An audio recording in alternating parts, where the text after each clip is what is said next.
Pues os damos la bienvenida a un nuevo culto de estudio bíblico y oración que volvemos a comenzar después del tiempo de vacaciones.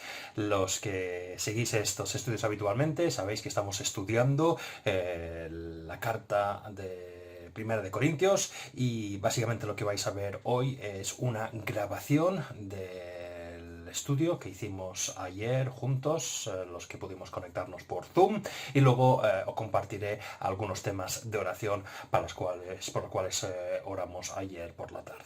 Así que vamos a comenzar ya, a dar paso directamente al estudio y primero pues voy a comenzar con una oración. Padre, te damos gracias por este nuevo estudio que podemos hacer. Gracias porque cada vez que abrimos tu palabra aprendemos cosas nuevas. Nos recuerdas cosas que quizás ya se nos estaban olvidando y sabemos que cada vez que nos acercamos a tu palabra pues nos hace bien, nos hace crecer, nos hace ser esos hijos que tú quieres que seamos. Perdónanos en primer lugar, Padre, por ser alumnos lentos, alumnos perezosos, personas que muchas veces escuchamos lo que nos dices, pero no lo ponemos en práctica. Te pedimos, Padre, que al seguir estudiando tu palabra en esta carta a los Corintios, pues que nos ayudes no solamente a escucharlo para aprenderlo de una forma teórica, sino que con tu ayuda lo que aprendemos lo pongamos en práctica desde el mismo momento que lo escuchamos. También gracias porque podemos acercarnos a ti en oración y darte gracias por esas oraciones que has contestado y también entregarte aquellas cosas que nos están preocupando en estos momentos. Pues Padre, te pedimos ahora que todo lo que se haga a continuación sea para la gloria y honra de tu nombre. Todo esto lo pedimos en tu nombre. Amén.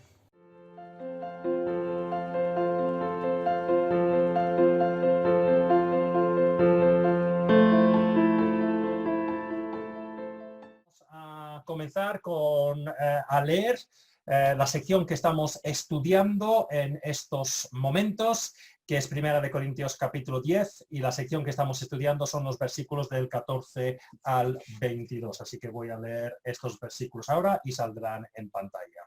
Primera de Corintios capítulo 10 y el versículo 14 dice: por tanto, mis queridos hermanos, huid de la idolatría. Me dirijo a personas sensatas. Juzgad vosotros mismos lo que digo. Esa copa de bendición, por la cual damos gracias, no significa que entramos en comunión con la sangre de Cristo. Ese pan que partimos no significa que entramos en comunión con el cuerpo de Cristo. Hay un solo pan del cual todos participamos. Por eso, aunque somos muchos, formamos un solo cuerpo. Considerad al pueblo de Israel como tal. ¿No entran en comunión? ¿Qué quiero decir con esta comparación? Que el sacrificio que los gentiles ofrecen a los ídolos sea algo o que el ídolo mismo, que el sacrificio que los gentiles ofrecen a los ídolos sea algo o que el ídolo mismo sea algo. No, sino que cuando ellos ofrecen sacrificios, lo hacen para los demonios, no para Dios. Y no quiero que vosotros entréis en comunión con los demonios. No podéis beber de la copa del Señor y también de la copa de los demonios. No podéis participar de la mesa del Señor y también de la mesa de los demonios. ¿O vamos a provocar a celos al Señor? ¿Somos acaso más fuertes que Él? Recordemos la última vez que estudiamos, justo antes de Navidades, estamos en esta sección que llevamos ya bastante tiempo acerca de si se podía comer la carne sacrificada a los ídolos. Habían los que se conocían como los débiles, que decían no, cuando el animal es sacrificado a un ídolo, el ídolo tiene poder para contaminar esa carne y si lo comemos los cristianos nos contamina a nosotros. Mientras el grupo conocido como los fuertes decían eso no tiene sentido, los ídolos no son nada, no tienen ningún poder, así que si tú comes carne que ha sido sacrificada a los ídolos, tampoco te va a pasar nada. Pablo había dejado claro ya de entrada, o el Señor por Pablo, que es verdad que los ídolos no son nada, que un animal sacrificado a un ídolo no recibe ninguna contaminación por ese sacrificio, porque los ídolos no tienen ningún poder. Pero habiendo dicho eso, a partir de entonces había estado hablando al grupo de los corintios fuertes. los que pensaban que no pasaba nada con comer la carne sacrificada a los ídolos. Y es verdad, no pasaba nada. Pero ya vimos hace unas semanas, o justo antes de las Navidades, que ya llevaban las cosas a un paso más allá. Vimos que dentro de los templos o dentro de los edificios de los templos habían salas que hacían funciones del restaurante de hoy en día. Así que habían personas que cuando querían hacer una celebración familiar, por ejemplo, su aniversario de boda o algo así, pues podían invitar a un cristiano y decir, oye, vamos a comer a tal sitio para celebrar nuestras bodas de oro. Y había los cristianos fuertes que decían, oye, al fin y al cabo, ir a comer ahí no pasa nada porque el ídolo no es nada. Y según el contexto, pues podíamos hasta dar la razón en algunas de esas ocasiones. Pero ya su arrogancia llegaba a tanto que incluso decían, pues si puedo ir incluso al local para comer en esa sala que es parte del templo, pues tampoco pasa nada si voy al culto y comienzo a participar en el culto al ídolo. Y aquí ya Pablo había dejado claro que no. Y por eso en el versículo 14 ya lo vimos hace unas semanas. Por tanto, mis queridos hermanos, huid de la idolatría. No tengáis nada que ver con la idolatría.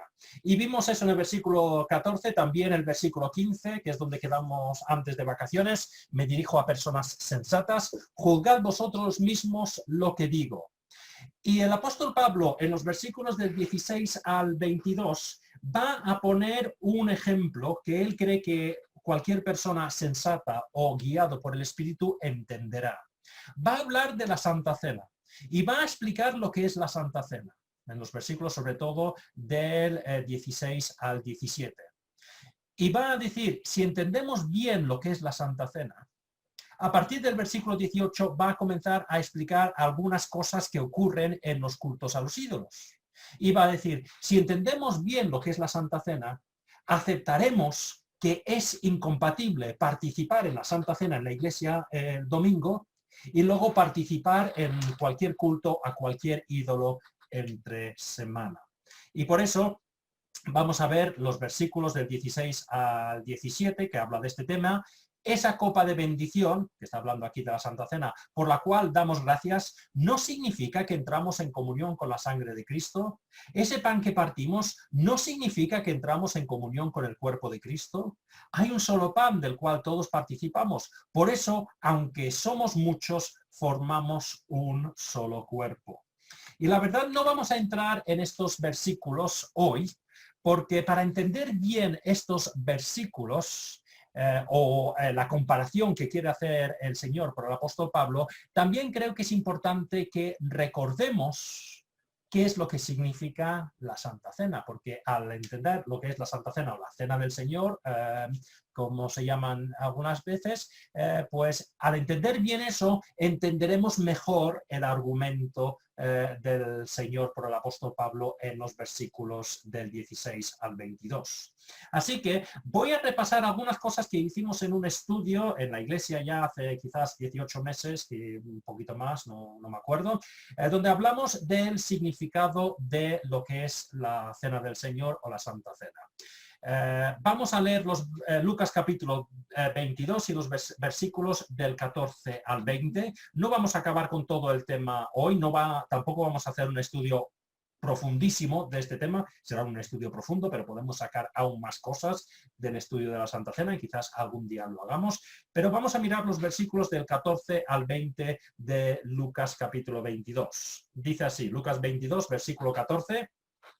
Recordad que este capítulo es la noche antes de la crucifixión de Jesús y está tomando lo que se llama la última cena, la cena pascual, como veremos, con sus discípulos. Y dice así, versículo 14. Cuando llegó la hora, Jesús y sus apóstoles se sentaron a la mesa. Entonces les dijo, he tenido muchos deseos de comer esta Pascua con vosotros antes de padecer. Pues os digo que no volveré a comerla hasta que tenga su pleno cumplimiento en el reino de Dios. Luego tomó la copa, dio gracias y dijo, tomad esto y repartidlo entre vosotros. Os digo que no volveré a beber del fruto de la vid hasta que venga el reino de Dios. También tomó pan y después de dar gracias lo partió, se lo dio y dijo: este pan es mi cuerpo entregado por vosotros, haced esto en memoria de mí. De la misma manera tomó la copa después de la cena y dijo: esta copa es el nuevo pacto en mi sangre que es derramada por vosotros. Entonces, esta primera cena del Señor, esta primera Santa Cena, se celebró en la noche de la Pascua. Versículo 14, he tenido muchos deseos de comer esta Pascua con vosotros. Y quizás para entender un poquito por qué Jesús escogió esta festividad judía en vez de otras festividades para instaurar lo que era la Santa Cena o la Cena del Señor, vamos a recordar lo que era la Pascua. Recordemos, y esto, vamos a mirar Éxodo capítulo 12 ahora, y si no vamos a leer todo el capítulo, pero podéis leerlo en vuestras casas si queréis saber exactamente lo que era la Pascua. Pero recordad que la noche antes de que salieron o fueron liberados los israelitas de la esclavitud en Egipto, ya habían pasado las 9 primeras plagas, pues la 10ª plaga iba a ser que el Señor iba a enviar el ángel destructor. Él mismo iba a pasar y iba a herir, a matar a los primogénitos de Egipto. Y antes de que eso pase, les dice lo siguiente. Éxodo capítulo 12, vamos a leer algunos versículos. En Egipto el Señor habló con Moisés y Aarón y les dijo: este mes será para vosotros el más importante, pues será el primer mes del año. Hablad con toda la comunidad de Israel y decidles que el día 10º de este mes todos vosotros tomaréis un cordero por familia, uno por cada casa. Así que el día 10 del mes tenían que tomar un cordero. Versículo 5. El animal que se escoja puede ser un cordero o un cabrito de un año y sin defecto, al que cuidaréis hasta el 14 del mes. Entonces, 4 días después de coger al 14 día, del mes, pues ese cabrito, decía, la comunidad de Israel en pleno lo sacrificará al caer la noche. Así que ese cabrito fue sacrificado. Versículo 7. Tomarán luego un poco de sangre y la untarán en los 2 postes y en el dintel de la puerta de la casa donde coman el cordero. Versículo 8. Deberán comer la carne esa misma noche, asada al fuego y acompañada de hierbas amargas y pan sin levadura. Saltamos unos versículos hasta el 12. Esa misma noche pasaré por todo Egipto y heriré de muerte a todos los primogénitos, tanto de personas como de animales, y ejecutaré mi sentencia contra todos los dioses de Egipto. Yo soy el Señor. La sangre servirá para señalar las casas donde vosotros os encontraréis, pues al verla pasaré de largo. Así, cuando hiera yo de muerte a los egipcios, no os tocará a vosotros ninguna plaga destructora. Entonces vemos que es esta última plaga donde morirán los primogénitos. Versículo 14. Este es un día que por ley deberéis conmemorar siempre. Es una fiesta en honor del Señor y las generaciones futuras deberéis celebrarla. Entonces debían recordar este día siempre, cada año, celebrando la Pascua. Y por último, versículo 24, obedeced estas instrucciones, será una ley perpetua para vosotros y para vuestros hijos. Cuando entréis en la tierra que el Señor ha prometido daros, vosotros seguiréis celebrando esta ceremonia. Y cuando vuestros hijos os preguntan, ¿qué significa para vosotros esta ceremonia? Les responderéis, este sacrificio es la Pascua del Señor, que en Egipto pasó de largo por las casas de los israelitas y dio de muerte a los egipcios para salvar pero a nuestras familias les salvó la vida. Entonces, la Pascua, esa noche de esa última plaga, como vemos en el cuadro, al sacrificar el cordero, tenían que pintar los postes y el dintel de la puerta con la sangre del cordero. Y entonces, cuando Dios venía a juzgar a los egipcios, cuando venía a una casa que tenía pintada con sangre el dintel y los postes, pues pasaba de largo, pasaba por encima. Eso es lo que significa Pascua, pasar de largo, pasar por encima. Y de esa forma, milagrosamente, los israelitas fueron no fueron juzgados con ese juicio que Dios envió contra Egipto y el día siguiente fueron liberados. Y Dios les está diciendo, pero debéis recordar y hacer lo mismo de una forma perpetua para recordar, no olvidar cómo os rescaté de Egipto. Y esto es importante tenerlo en cuenta.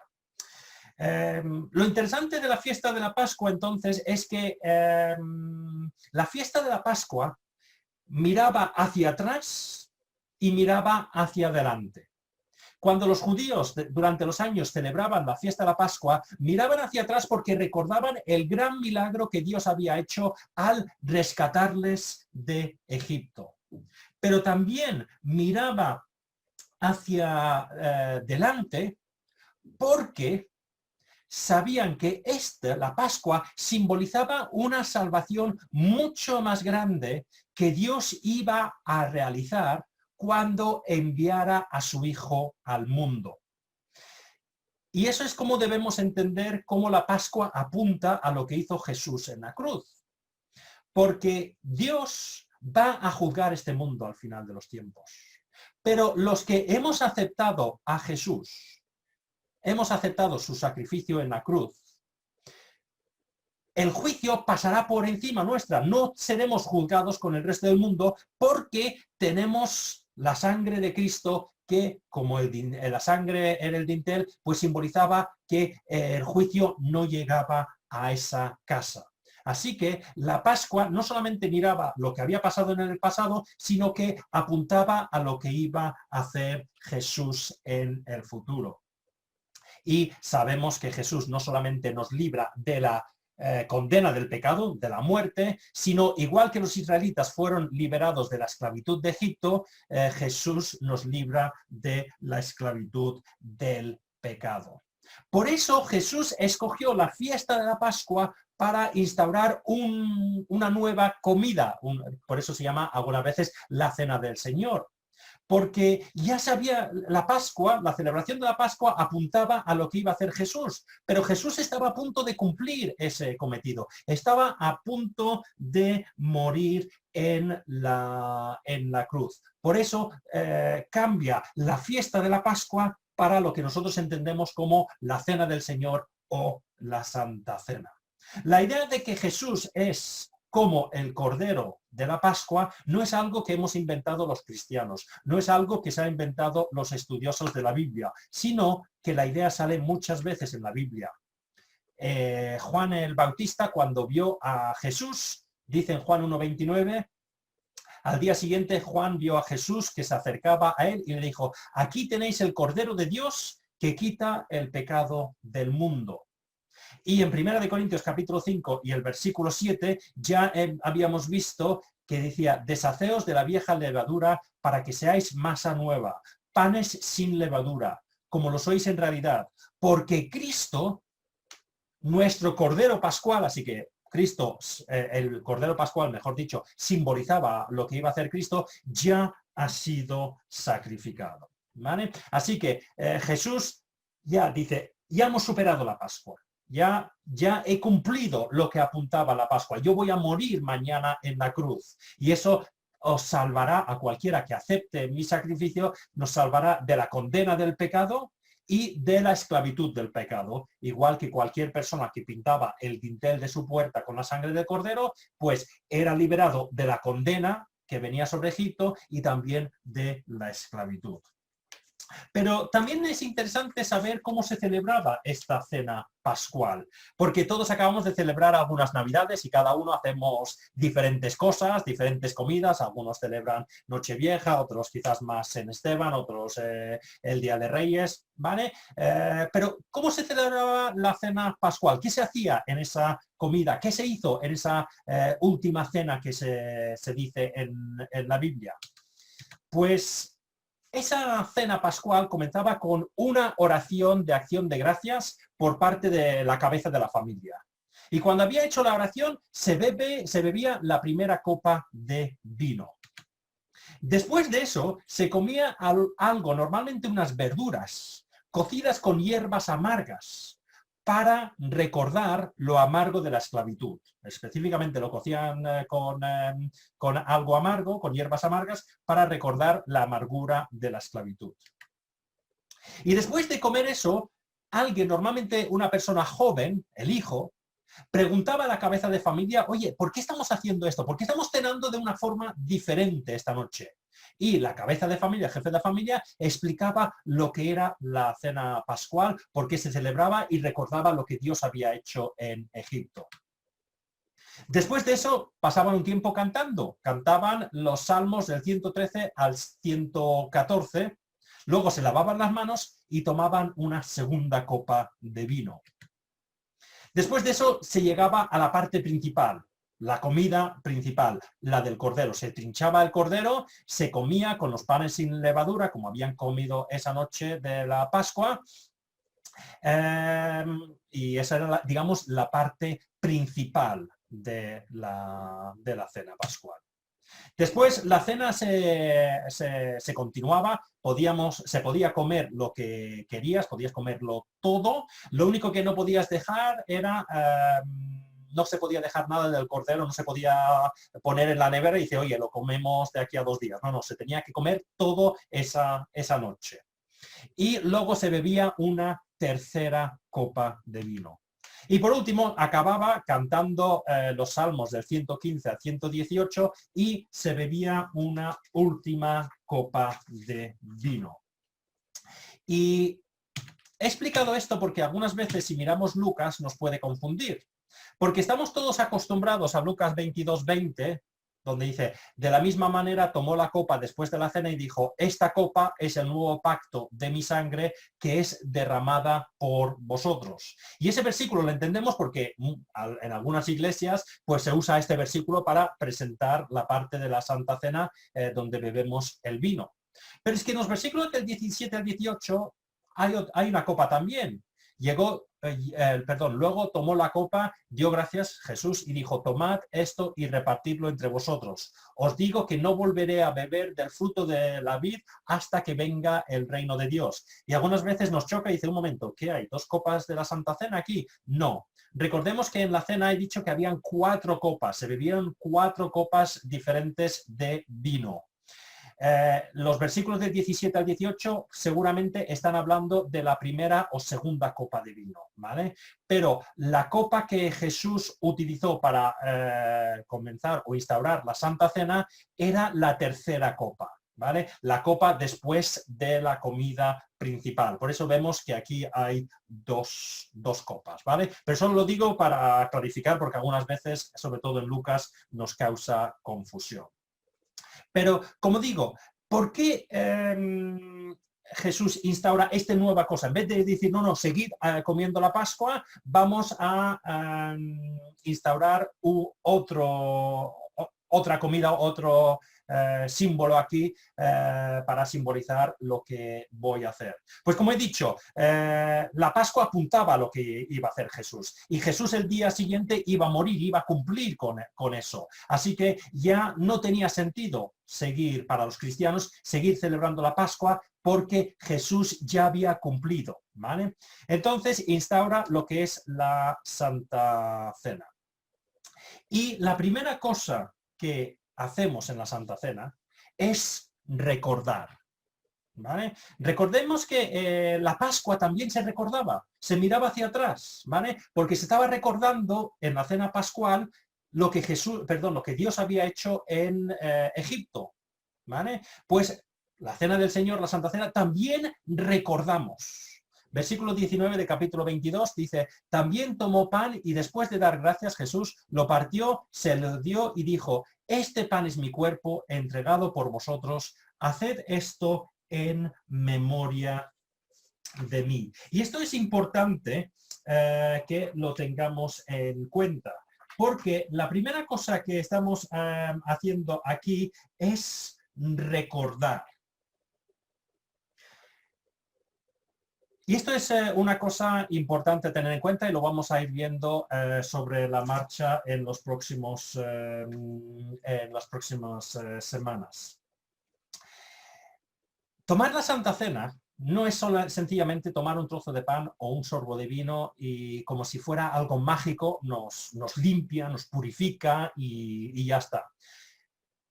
Y esto es importante tenerlo en cuenta porque como veremos con los corintios, cuando volvamos a Corinto, veremos que habían personas dentro de Corinto, los fuertes, que decían, yo, si me he tomado la Santa Cena el domingo, como mágicamente eso me protege del pecado o me limpia del pecado, el resto de la semana puedo hacer lo que me da la gana. Y si voy al templo de los ídolos, no pasa nada porque yo ya he tomado la Santa Cena el domingo. No, Pablo no está diciendo, el señor Pablo no está diciendo, oye, tomad la Santa Cena y mágicamente quedáis libres de cualquier pecado, sino está diciendo que dentro de Santa Cena hay una actividad activa, no somos pasivos, somos activos. Y dice, haced esto en memoria de mí. O dice la versión en el original, traed a la mente.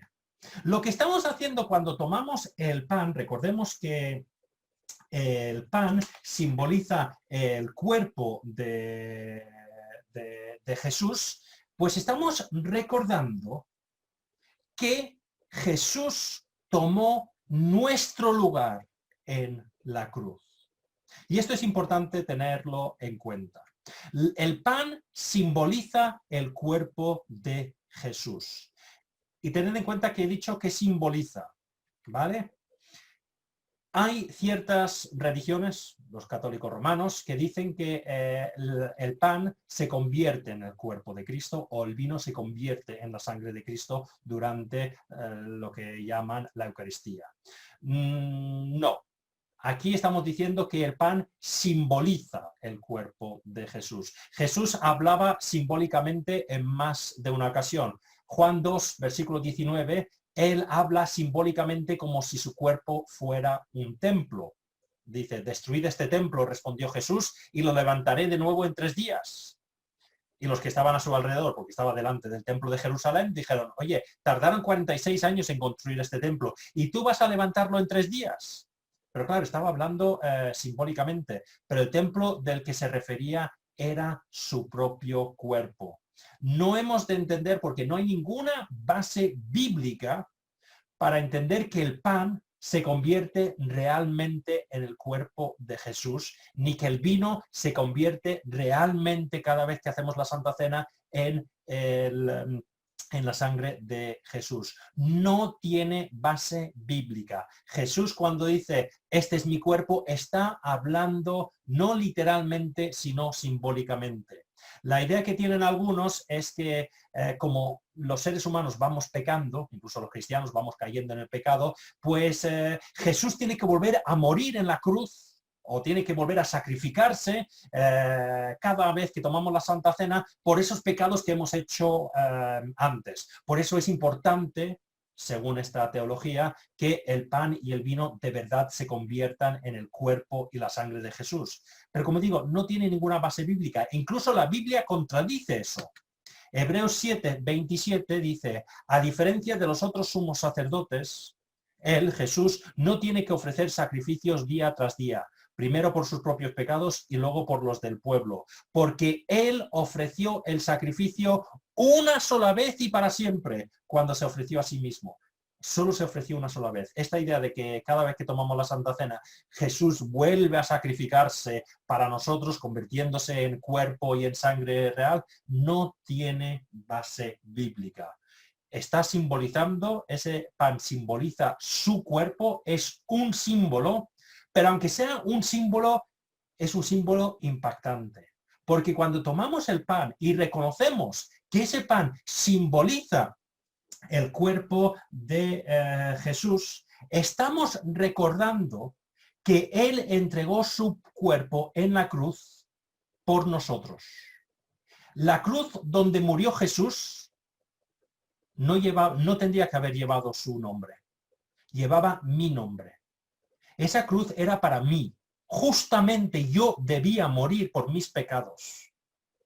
Pero al tomar el pan que simboliza el cuerpo de Jesús, estoy recordando que Jesús entregó su cuerpo para que yo no tuviese que morir en la cruz que me tocaba, que no tenía que morir por los pecados. Él murió por mis pecados. Así que aunque no sea literal que se convierta el pan en el cuerpo de Jesús, para mí es impactante recordar siempre cuando tomamos la Santa Cena, estoy tomando este pan recordando que Jesús tomó mi lugar en la cruz.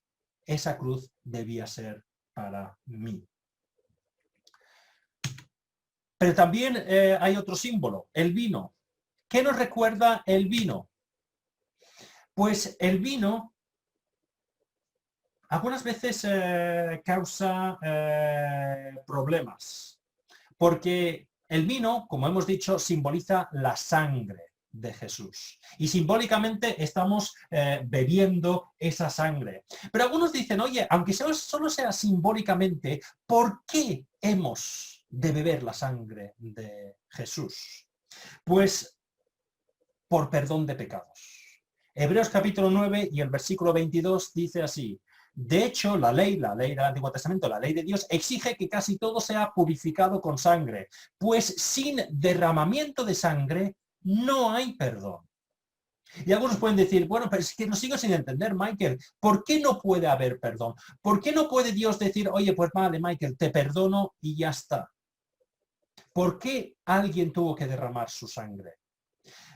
Pues esa pregunta lo hacemos los seres humanos porque muchas veces no nos acordamos o no nos damos cuenta de lo que es el pecado y la seriedad del pecado.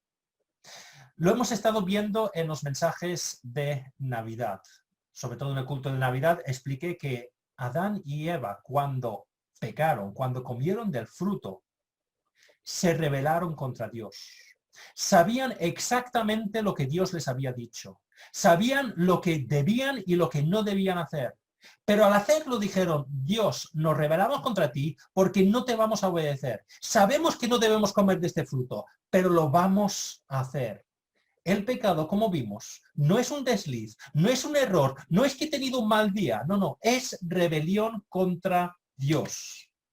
Salmo 51 y el versículo 4, este es un salmo de David, cuando ha cometido adulterio y ha hecho morir al marido de la mujer con el que ha cometido adulterio. Cuando pide perdón al Señor, no dice, qué mal lo he hecho, he pecado contra este hombre, porque le he quitado su vida y le he quitado su mujer. No, dice en Salmo 51:4, dice, contra ti, contra Dios, contra ti he pecado, solo contra ti, y he hecho lo que es malo ante tus ojos. Por eso tu sentencia es justa y tu juicio irreprochable. Porque David sabía que cuando cometió adulterio y aseguró que el marido muriese en la batalla, estaba desobedeciendo, obviamente estaba haciendo daño al hombre, eso no lo podemos negar, pero en primera instancia estaba rebelándose contra Dios. David sabía que el adulterio era pecado, que no era la voluntad de Dios. David sabía que quitar la vida a alguien no era la voluntad de Dios. Y aún así dijo, yo quiero quedarme con esta mujer, no quiero que nadie se entere de lo que estoy haciendo, así que me voy a quedar con esta mujer y voy a matar, a hacer morir a su marido, para que yo pueda salirme con la mía. Y lo que dice Dios no me importa. Es rebelión. Por eso dice, contra ti he pecado. Y sabemos que la paga del pecado de esta rebelión, Dios ya lo dijo en el Edén a Adán y Eva, oye, si coméis de este fruto, moriréis. Y Romanos 6:23 nos dice, porque la paga del pecado es muerte. Cuando nos damos cuenta de la seriedad del pecado, comenzamos a entender por qué alguien tiene que pagar una multa tan grande que es la muerte. Por eso, Dios en el Antiguo Testamento hizo todos los sacrificios no porque el sacrificio del animal los quitaba el pecado, sino apuntaban a que Jesús, Dios mismo, que no había pecado, con su sangre pagaría nuestra multa, pagaría nuestra condena. Levítico 17:11, porque la vida de toda criatura está en la sangre. Yo mismo os lo he dado a vosotros sobre el altar para que hagáis propiciación por vosotros mismos, ya que la propiciación se hace por medio de la sangre. Y todo eso apuntaba a Jesús. Jesús iba a derramar la sangre por cada uno de nosotros, porque el pecado es grave. Y la multa del pecado es muerte. Dios no puede decir sencillamente, pues no pasa nada. No. Hay que cumplir con la ley. Por eso cuando vimos en Juan 1:29, al día siguiente Juan vio a Jesús que se acercaba a él y dijo, aquí tenéis el Cordero de Dios que quita el pecado del mundo. Pero y con esto voy a acabar.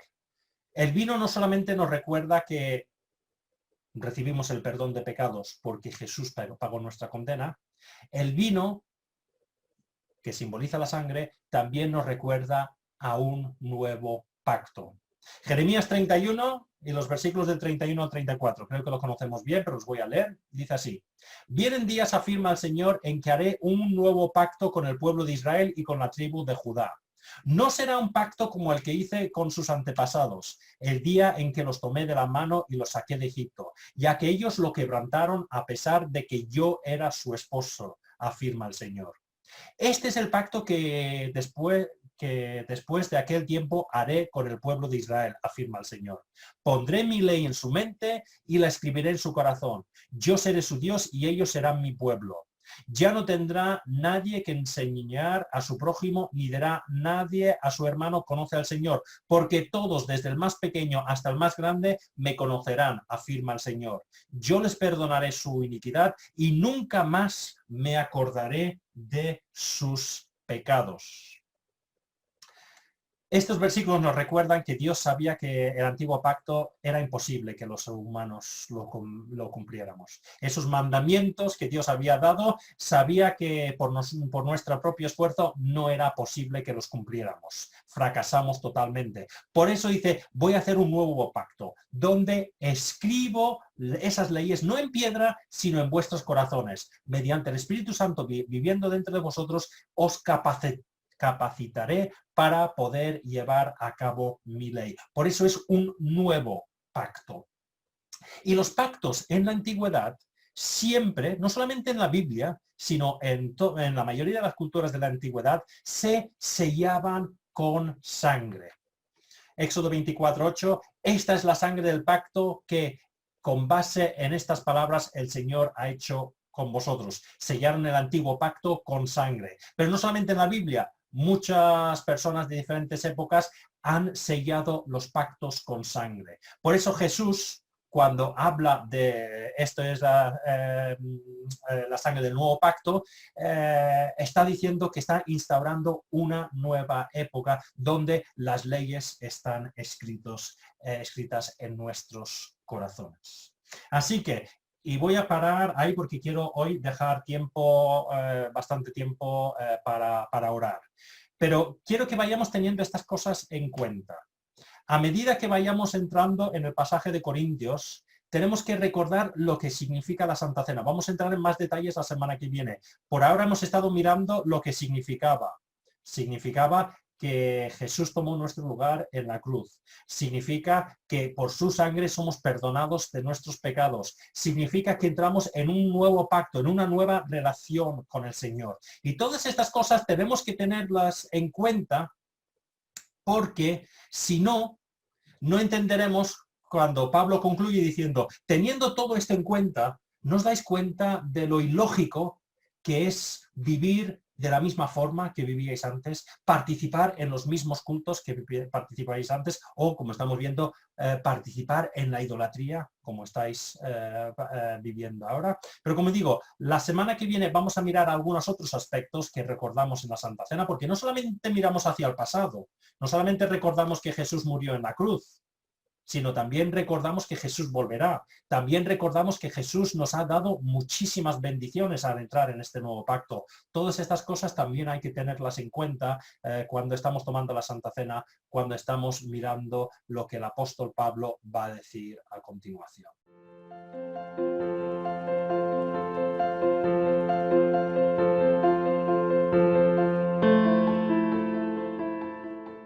Pues vamos a dedicar unos minutos ahora a la oración. Después del estudio que hicimos, dedicamos un tiempo a la oración, obviamente dando gracias por lo que habíamos aprendido en el mensaje, dando gracias al Señor por ese perdón de pecados que Dios había enviado a su Hijo a tomar nuestro lugar en la cruz, a limpiarnos con su sangre de nuestros pecados, instaurar ese nuevo pacto. Pero en vez de repetir los temas generales de oración por los cuales estábamos orando antes del paro navideño, decidimos hacer un tiempo de oración específicamente por la situación del coronavirus en nuestra ciudad. Estábamos orando para que el Señor pues diera sabiduría a gobernantes, expertos, los mismos ciudadanos para hacer todo lo necesario para que la situación de la pandemia, no solamente en nuestra ciudad, sino en toda Cataluña y toda España, pues mejorara. Pero también estábamos orando específicamente pues que el Señor fuera guardando a personas que quizás conocemos, que están sufriendo este virus en estos momentos. También, obviamente, orando por nuestros ancianos y la residencia que tenemos aquí en Reus, pues que el Señor vaya guiando toda esa situación, y con esa confianza pues ponemos estos días de preocupación en las manos del Señor, sabiendo que Él es el Dios Todopoderoso y todo está en sus manos. Así que os animo ahora pues en vuestras casas a pausar el vídeo, dedicar estos minutos a orar específicamente por la situación de la pandemia, y cuando acabemos este tiempo de oración pues podéis continuar con el vídeo, donde acabaré yo con una última oración y despediremos el culto.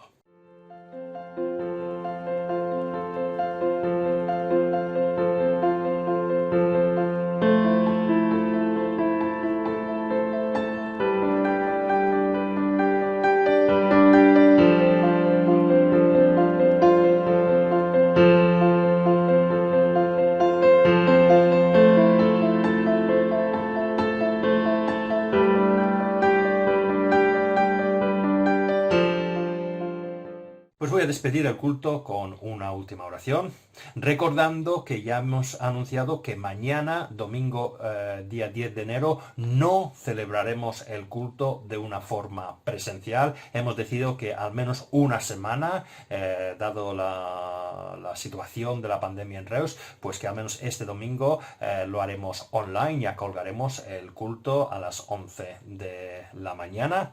Pero Dios mediante, ya os iremos informando, pues esperamos y confiamos, si el Señor así lo quiere, pues que el día 17 sí que podamos volver a reunirnos en la iglesia. Y el viernes que viene a las 7 de la tarde, como hacemos habitualmente, tendremos el culto de estudio bíblico y oración por Zoom, y lo colgaremos en el canal de YouTube normalmente el sábado. Pues vamos a concluir con una última oración. Padre, te damos gracias por lo que hemos aprendido hoy en tu palabra. Gracias, Padre, por lo que recordamos cuando tomamos la Santa Cena. Gracias, Padre, porque yo soy rebelde. Yo miro lo que tú dices y tantas veces digo, no lo voy a hacer, voy a hacerlo a mi manera. Y como hemos visto, eso se llama rebeldía. Y la condena por la rebeldía es la muerte. Pero gracias, Padre, porque tú me amas a mí tanto, que dijiste, Mike, que la condena es la muerte, porque así está escrita en la ley. Pero yo voy a enviar a mi Hijo a pagar esa multa por ti. Gracias, Padre, porque tu Hijo tomó mi lugar en la cruz. La cruz llevaba mi nombre, y de una forma justa. Pero tú, por amor, enviaste a tu Hijo a tomar ese lugar mío. Gracias porque su sangre derramada ahí en la cruz me limpia de todo pecado. Y gracias, Padre, porque, como hemos visto, establece un pacto nuevo. No un pacto con leyes escritas en piedras que me es imposible obedecer, sino esas leyes, con la ayuda de tu Espíritu Santo, ahora están escritas en mi corazón. Y con la ayuda de tu Espíritu Santo, tú me capacitas a ser esa persona, ese hijo tuyo que tú quieres que sea. Pues gracias por ese gran regalo, y ayúdanos a todos a recordar lo que tú has hecho por nosotros cada día. Pero en estos momentos, Padre, ponemos la situación de la pandemia en tus manos. La situación no es buena, aquí en Reus tampoco es buena, lo sabemos, y te pedimos, Padre, pues que tú vayas dando sabiduría a los expertos, a los gobernantes, a los ciudadanos, para hacer todo lo que es necesario, Padre, para poder vivir en las mejores condiciones posibles. Padre, te pedimos por aquellas personas que quizás algunos conocemos, que quizás están sufriendo este virus. Gracias porque podemos poner todo en tus manos, sabiendo que tú eres el Dios Todopoderoso y que tú lo controlas todo.